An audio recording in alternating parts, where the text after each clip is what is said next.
je voudrais encore une fois vous remercier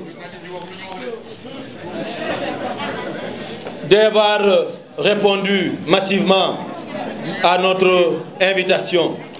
ñi jàpp ne dañu yëkkati lii rek pour dem feneen pour def leneen suñu bëggoon créer suñu parti 2012 lañ koy créer xalaatuñu ko. Nous sommes du PDS et nous restons au PDS. Nous sommes du PDS et nous restons au PDS.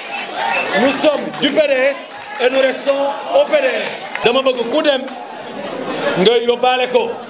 Le combat se mènera à l'intérieur du parti. Le combat que nous menons, qui est le combat pour la vérité, qui est le combat pour l'intérêt supérieur du parti, qui est le combat pour sauver Abdoulaye Wade. Abdoulaye Wade, quand même, nous ne devons plus le mettre devant. Nous devons avoir le courage de nous mettre devant. Il nous a formés, il nous a éduqués, il nous a appris à se battre. Mais acceptons de nous mettre devant et de nous battre. Mais dama ne adduna bi nag doom moom ñaari doom rek fi nekk doom ju am jom ak doom ñu ñàkk jom.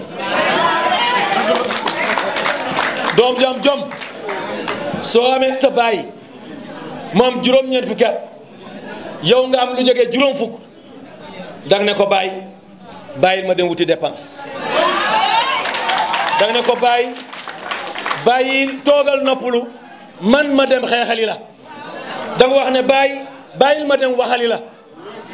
waaye nag danga yi tamit ne doom danga ne bàyyil ma ataaw la ci kër gi. ndax nag ñeent fukki at ak benn yaa ngi koy yor jot na nag li nga waroon def nga ko defal nga parti bi tëgg nga ko li war a def Sénégal def nga ko doom ju am jom danaan bàyyil ma yoroon la kër gi. waaye doom ju ñàkk jom nag danaan bàyyi jiitul rek bàyyi jiitul. Nous avons assisté au déroulement du bureau politique qui a été transformé en congrès et qui a élu le frère Karim Wade comme candidat du parti pour l'élection présidentielle de 2017. Nous avons fini de prendre acte de cette désignation de notre frère Karim Wade. Pour nous, le candidat formel et officiel, jusqu'à preuve du contraire, s'appelle Karim Meïssa Wade. Maintenant, cette question est derrière nous. Si ce candidat peut avoir ou doit avoir des chances, il faudrait qu'il puisse s'appuyer sur un parti solide, sur un parti fort, sur un parti restructuré, sur un parti réorganisé. Mais si le parti reste à l'état actuel, mais sëñ bi bu ñu demee ci élection yooyu tamit jaru ko. Dans le cadre d'un congrès démocratique,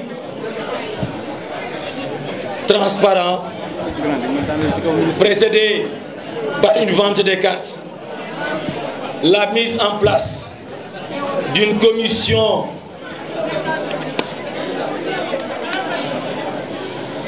de vente des cartes, d'une commission de renouvellement. Si à la suite de ce congrès, je suis battu, mais je suis un démocrate, j'accepterai que celui qui a été élu soit devant et moi j'occuperai la place qui me reviendrait en ce moment-là.